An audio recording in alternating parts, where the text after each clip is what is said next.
les destinées de la Commission électorale nationale indépendante pour les 5 prochaines années.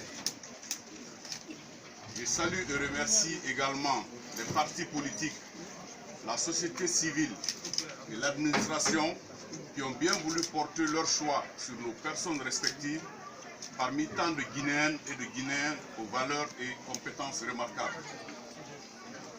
Je remercie surtout le Tout-Puissant Allah pour nous avoir permis de vivre ce moment singulier de notre existence. Il y a de cela quelques heures seulement, nous prêtions serment devant la Cour constitutionnelle. Événement plein d'émotions. Ensuite, Dieu le voulant, vous venez de m'élire comme président à la tête de cette noble institution. J'en prends acte en toute conscience. Je prie le bon Dieu, le tout miséricordieux, de me doter des moyens pour mériter cette grande marque de confiance. Mes chers collègues, cette responsabilité est la nôtre. Nous l'assurerons en toute collégialité et pour ma part, j'assumerai entièrement toutes mes obligations. Sachez, chers collègues, qu'une CENI, pour mener à bien sa mission, a besoin de commissaires et non de militants. Elle a besoin d'une équipe et non d'un groupe de représentants. Elle a besoin de femmes et d'hommes qui savent mettre leur expérience et leur savoir-faire ensemble pour atteindre un objectif.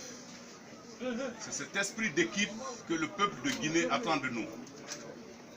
Mesdames et messieurs, l'histoire récente de notre jeune génération est pleine d'enseignements dont la connaissance et la maîtrise nous permettront à coup sûr de conduire avec sérénité et confiance la délicate mission d'organisation des élections libres, transparentes et crédibles dans notre pays.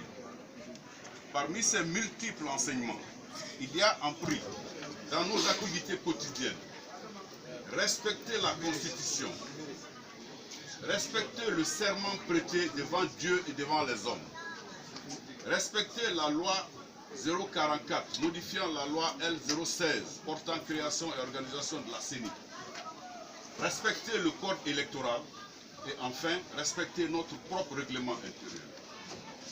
Quant à moi, je m'engage ici solennellement à faire du respect des dispositions légales la boussole de notre gouvernance, car c'est seulement à ce prix que nous pouvons relever les nombreux défis qui nous attendent. Et si le respect de la loi est le premier garant de la réussite de notre institution, l'esprit d'équipe, le travail participatif et l'amélioration constante de nos relations avec les parties prenantes sont indispensables à la création d'un climat de confiance interne et externe à la CENI. Je compte y veiller particulièrement. Mesdames et messieurs les commissaires, toute la Guinée a dans son viseur le défi de l'organisation des élections législatives.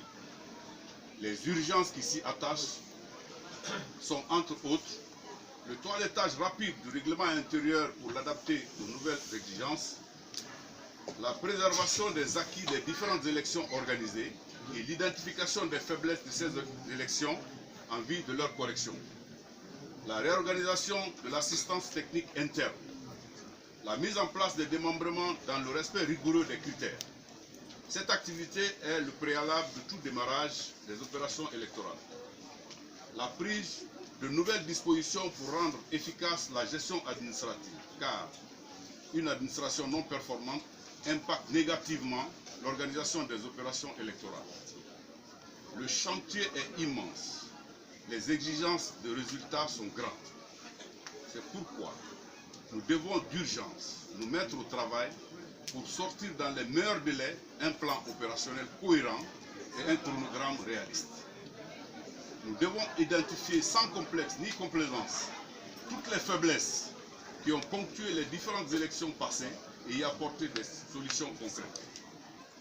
De l'expertise et de l'expérience pour de tels travaux, nous en aurons besoin et nous n'hésiterons pas un seul instant à tendre la main à tous ceux dont la contribution nous sera indispensable pour la réalisation de nos objectifs. Je voudrais également réitérer mes engagements pris lors de ma prise de fonction le 14 août 2017, notamment en ce qui concerne l'amélioration sans cesse de nos relations avec tous les acteurs du processus électoral, y compris nos partenaires bi- et multilatéraux. Aussi, l'amélioration de la transparence et l'inclusivité est une obligation pour nous. Mesdames et messieurs, je ne saurais terminer cette intervention sans saluer et remercier du fond du cœur nos collègues sortants qui ont, durant des années, apporté une contribution particulière à la qualification de notre institution au-delà même des frontières de notre pays. Leur expertise et expérience accumulées pendant près d'une dizaine d'années nous seront encore nécessaires pour la conduite d'un processus électoral de qualité. Que puis-je dire sinon merci? Merci pour s'être donné entièrement durant plusieurs années à cette cause. Nous avons supporté ensemble le fardeau du processus électoral qui ne ressemble à aucune autre activité en termes de stress, de dépenses d'énergie mentale et physique, dont la conséquence a été telle que chacun en a souffert dans sa chair. Vous n'avez pas démérité. C'est pourquoi je vous demanderai d'accepter d'être ouvert à nous, car votre expérience et votre expertise nous seront toujours utiles. Également, à nos compagnons qui nous ont quittés au moment même où nous avions le plus besoin d'eux. J'ai une pensée pieuse pour eux et prie le Tout-Puissant Allah de les recevoir dans son paradis éternel. Monsieur le ministre, nous avons des ambitions légitimes.